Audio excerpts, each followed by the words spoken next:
Hello, and welcome back to From Book. Today, I want to take you on a careful, evidence-based tour of wealth, as the authors Thomas J. Stanley and William D. Danko discovered it.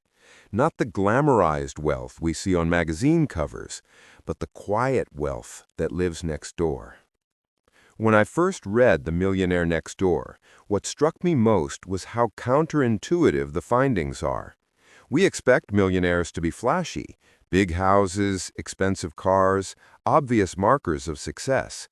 But the authors spent years interviewing and surveying affluent Americans and found something quite different. The people who accumulate true wealth tend to be ordinary-looking, disciplined, and, above all, intentional about their finances. So in this summary, I'll share the core insights, the surprising statistics, and the behaviors that distinguish the wealthy from the merely well-paid. I'll offer examples, practical steps you can use, and questions for reflection. And I'll speak plainly, because these ideas work only when they're put into practice. Let's begin with the central distinction the book makes between being rich and being wealthy. On the surface, these terms seem interchangeable, but Stanley and Danko show they are not. Being rich is often about income, a big salary, big bonuses, a high lifestyle that signals success. Being wealthy is about accumulated resources, net worth that grows because of disciplined saving, smart investment, and long-term planning. The book's most important insight is this. Many people who live like they are rich will never become wealthy. They spend most or all of their income on consumption. Conversely, many people who look ordinary, who drive older cars and live in modest homes, may quietly have accumulated significant wealth. One of the first discoveries Stanley and Danko share is the concept of the prodigious accumulators of wealth, or PAWs for short. PAWs are people whose net worth is far higher than what you would expect given their age and income. They account for a disproportionately large share of personal wealth in America. What unites these PAWs are specific habits and choices. Let me take you through each one and translate them into simple actions. First, they live well below their means. This is the repeated refrain of the book. Living below your means is not the same as being miserly. It means prioritizing future freedom over present displays. A PAW might prefer a reliable used car to a new luxury model, not out of embarrassment, but out of intentional allocation. The money saved is working for them elsewhere. Second, they allocate their time, energy, and money to building wealth. Time is a resource, so is energy. When wealthy accumulators make decisions, they think about returns on all three: hours, mental effort, and capital. They measure the opportunity cost of prestige purchases and ask whether those purchases advance their financial independence. Third, they monitor their net worth. It's simple to say, but few people actually track their net worth regularly.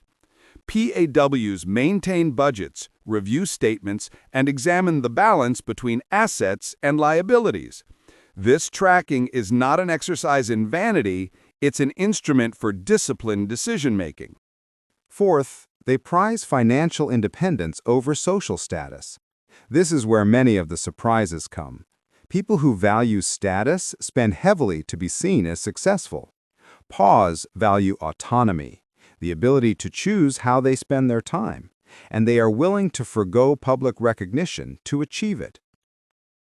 Fifth, their parents taught them to be frugal, or they learned frugality early.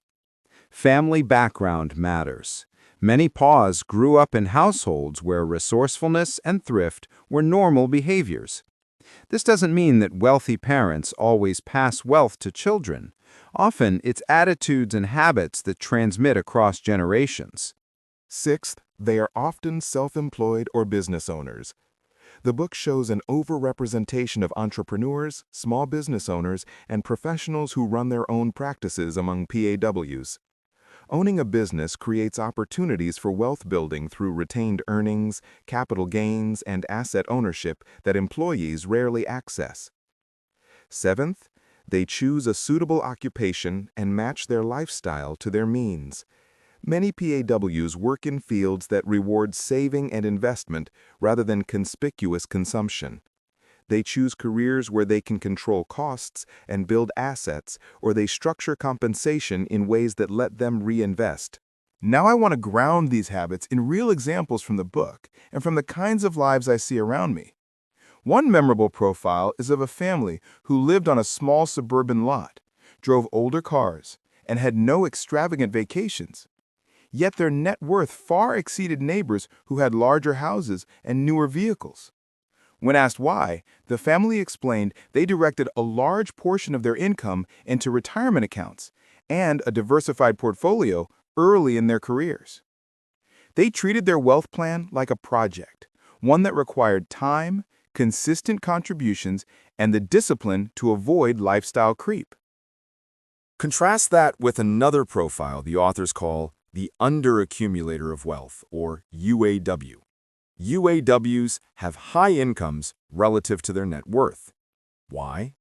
Because higher income led them to upgrade their lifestyle, new house, new car, designer goods, and those expenditures consumed the gains. They looked rich, but were financially fragile. Another major concept the book explores is economic outpatient care.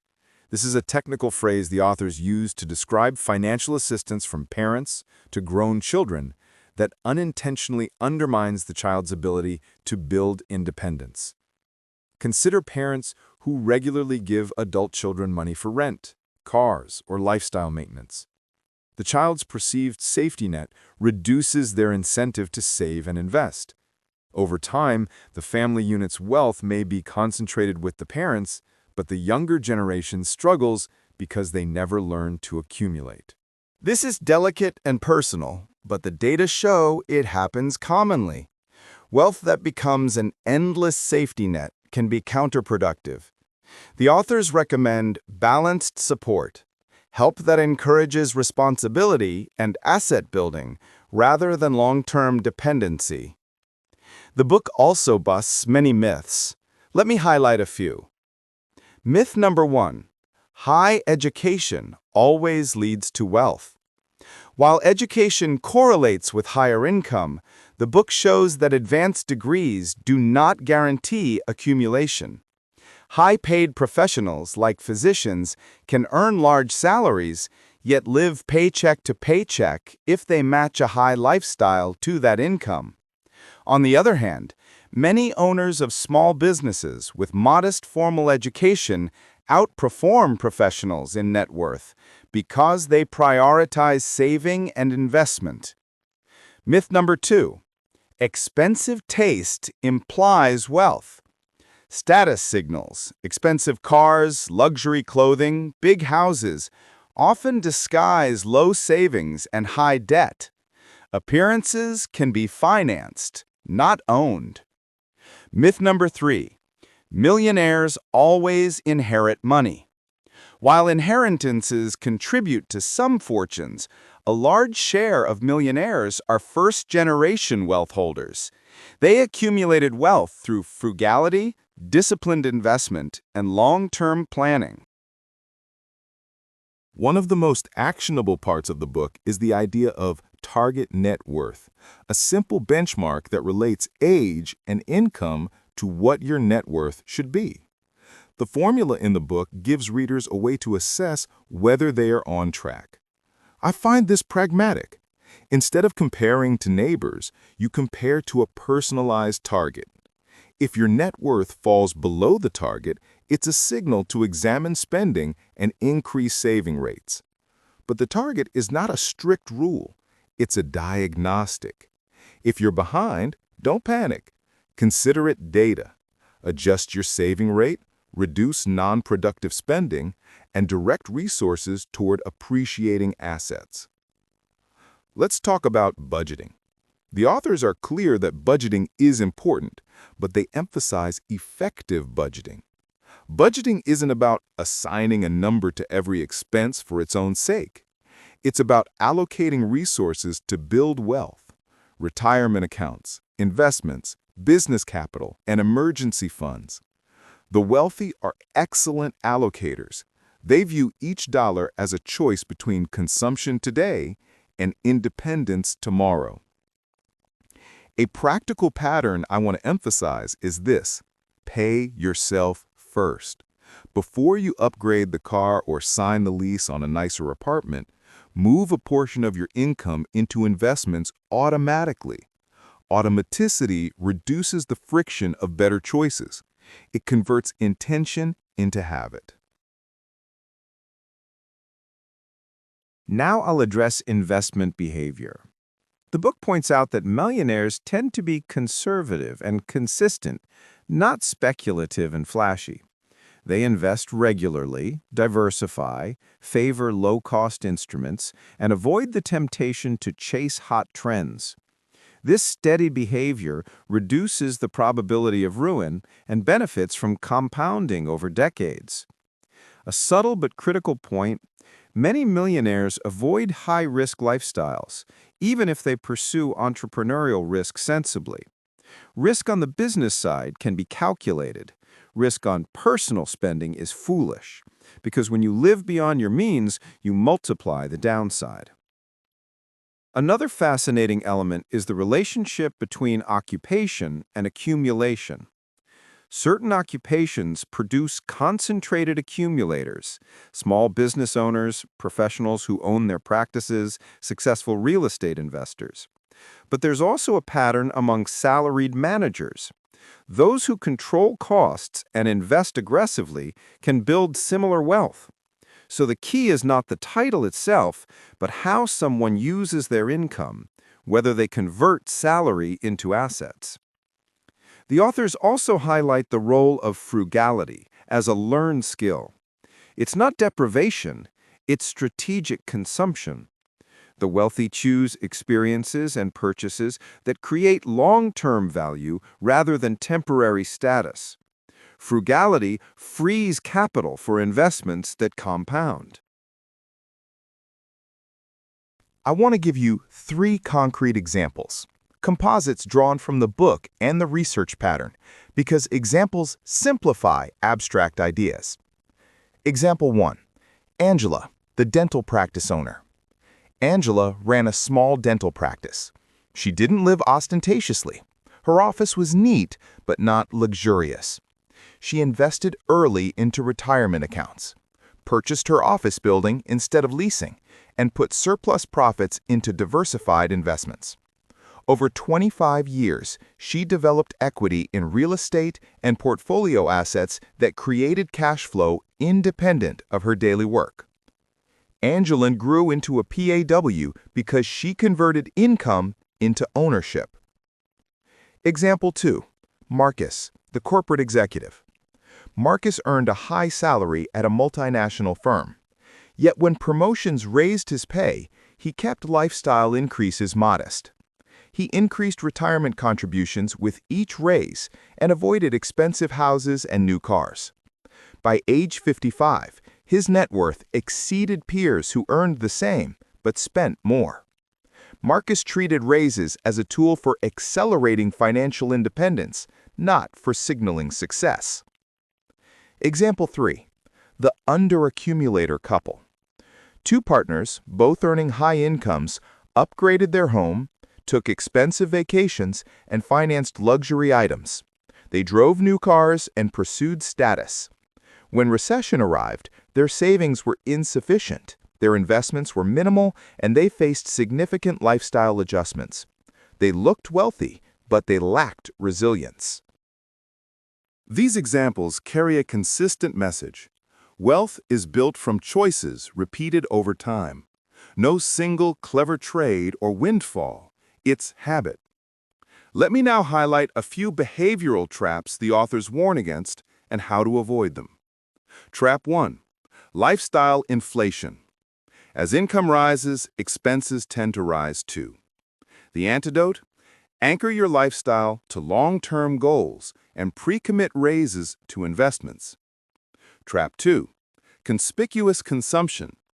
Using spending as a social signal is expensive. The remedy? Find non-consumptive ways to satisfy identity needs. hobbies, community, learning that don't erode net worth. Trap 3. Financial dependency by family. Be careful with unconditional support that reduces others' incentive to save. Instead, structure help to encourage education, entrepreneurship, or matched savings. Trap 4. Exposure to ruin. Avoid single points of failure. Put aside emergency funds, diversify investment holdings, and protect yourself with insurance appropriate to your situation. Now I want to give you a practical, step-by-step checklist based on the book, things you could implement immediately. Track your net worth monthly. Create a simple spreadsheet, assets minus liabilities. Review it once a month to see progress. Set a target net worth by age. Use the book's formula as a benchmark. If you're behind, increase your saving rate. Pay yourself first. Automate transfers to retirement and investment accounts before discretionary spending. Live on less than you make. Reduce lifestyle creep. When income increases, maintain a modest lifestyle for a period and allocate the difference to investments. Own assets, not liabilities. Prioritize ownership of businesses, investment properties, or intellectual property that produce income without continuous personal input. Avoid status spending. Ask before each large purchase, will this increase my freedom in 5 years? Encourage financial responsibility in family. If you support relatives, structure help to encourage savings and skill development. Focus on time horizon and survival. Design your financial plan to maximize the probability of staying in the game. Avoid bets that could ruin your progress. As the authors emphasize, these actions are not glamorous.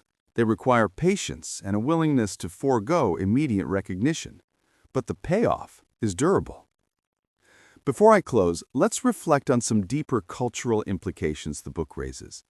Societies often reward visible consumption. Our social networks and media magnify status. That creates psychological pressure to keep up. The authors show how conformity to visible markers of success can become a wealth trap. Breaking free often means rejecting social narratives and choosing personal freedom instead. There is also an ethical dimension. Real wealth often creates platform and influence. The wealthy who achieve independence have the capacity to give in meaningful ways, to fund education, create jobs, and support communities. But only if their wealth is built on sustainable foundations. Squandering resources on status not only harms personal resilience, but also reduces the capacity to contribute. Finally, let me offer a personal challenge inspired by the book, a 12-month experiment you can commit to. For 1 year, track your net worth monthly and automate at least 15% of your gross income to investments. Increase if you can. Resist upgrading any major consumption item for the year. No new car unless essential, no home upgrades unless they have a clear return. At the end of 12 months, review the difference. This experiment trains habit and reveals how small changes compound into significant outcomes. In closing, The Millionaire Next Door is not moralistic about wealth. It doesn't claim that frugality is virtuous for its own sake. Rather, it shows that financial independence gives people options that allow them to live with autonomy, to work on what matters, and to withstand shocks. The truly wealthy are not defined by what they show the world. They are defined by the choices they make, private and repeatedly. So I'll leave you with a question to carry forward. Would you rather be admired for the things you own today, or be free to choose tomorrow? Thank you for listening. If you found this summary useful, share it with your friends, and leave the name of the book you want us to summarize in the comments. And don't forget to like it, so that this video reaches those who need it. Until next time, keep reading, keep reflecting, and remember that wealth often grows quietly, right next door.